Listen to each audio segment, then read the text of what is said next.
Love பண்ணதை இப்போ நினச்சி பார்த்தா சிரிப்பு சிரிப்பா வருதுங்க. உனக்கு பிடிச்சிருக்கா? பிடிக்காம எப்படிங்க இருக்கும்? அப்படியே வானத்துக்கு பூமிக்கும் குதிச்சுக்கிட்டு இருக்கிறேன். நான் லவ் பண்ணும்போது உன் பின்னாடி வரும்போது நீயும் மூஞ்ச திருப்பிட்டு திருப்பிட்டு போவ. இப்போ பிடிச்சிருக்கு என்ன? இப்போ நீங்கள் எப்படின்னு தெரியாது, இப்போ புரிஞ்சுக்கிட்டோம்ல. என்னை பற்றி என்ன புரிஞ்சுக்கிட்டேன்னு சொல்லேன். சொல்லுமா. வாங்க, எனக்கு வெக்கமா வருது. நான் உன்னை ஃபர்ஸ்ட் லவ் பண்ணும்போது உனக்கு பிடிச்சிருந்துச்சா? அது எப்படி இருந்துச்சு சொல்லேன். ஏங்க, நீங்கள் யாருன்னு தெரியாத போது என் ஃபோனுக்கு கவிதையாக அனுப்புவீங்க பார்த்தீங்களா?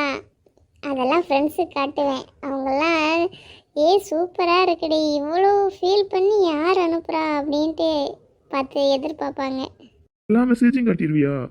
இங்கே என் ஃபோனுக்கு மெசேஜ் வந்தாலே ஃபஸ்ட்டு அவங்க தான் எனக்கு இன்ஃபார்ம் பண்ணுறது. நம்பர் எப்படி உங்களுக்கு கிடைச்சது?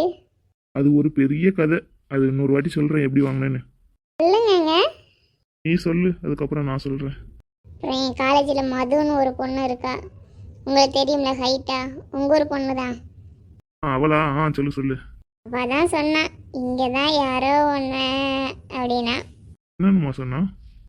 யாரோ ரூட் விடுதாங்கன்னு சொன்னான். உங்க அம்மா கேட்டுற போறாங்க. அதுக்குதான் கல்யாணம் ஆச்சுல்ல, நம்ம ஏன் யாருக்கு பயப்படணும்? அதுக்கப்புறம் அவள் சொன்னா சீனியரா யாராச்சும் இருக்கும் அப்படின்னா. இன்னொருத்தி கருவாச்சி ஒன்றும் சொல்லலையா? அவள் தாங்க கரெக்டாக சொன்னா, நம்ம கோபேஜாக தான் இருக்கும் அப்படின்னு. தெரியாததை ஏதாச்சும் சொல்லேன்.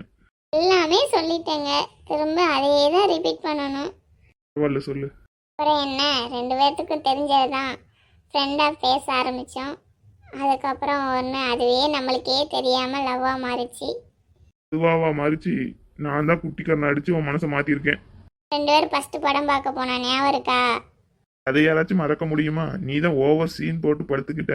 உனக்கு பப்ஸ் எல்லாம் ஊட்டி விட்டேன், உனக்கு ஞாபகம் இருக்கா?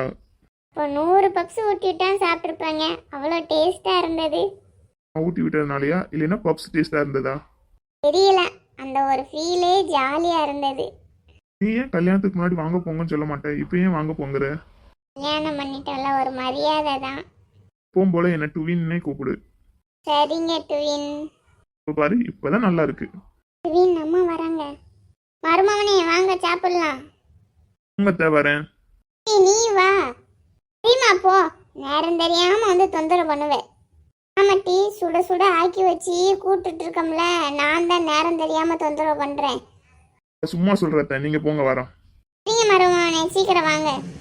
இல்லை, மருமவன் வந்து வச்சிருக்கான் வீட்டோட. நீங்கள் வாங்க சாப்பிட போவோம், இல்லைன்னா இன்னொரு தடவை வந்து கத்துவா. நம்ம வந்து பிறகு பேசலாம். பிறகு எல்லாத்தையும் சொல்லணும். எத்தனை தடவை தான் அதையே சொல்கிறது? திரும்ப கதை கண்டினியூ ஆகும். ஆமாங்க, மறக்காம பாருங்க, நாளைக்கு டுவினோட காதல் கதை தொடரும்.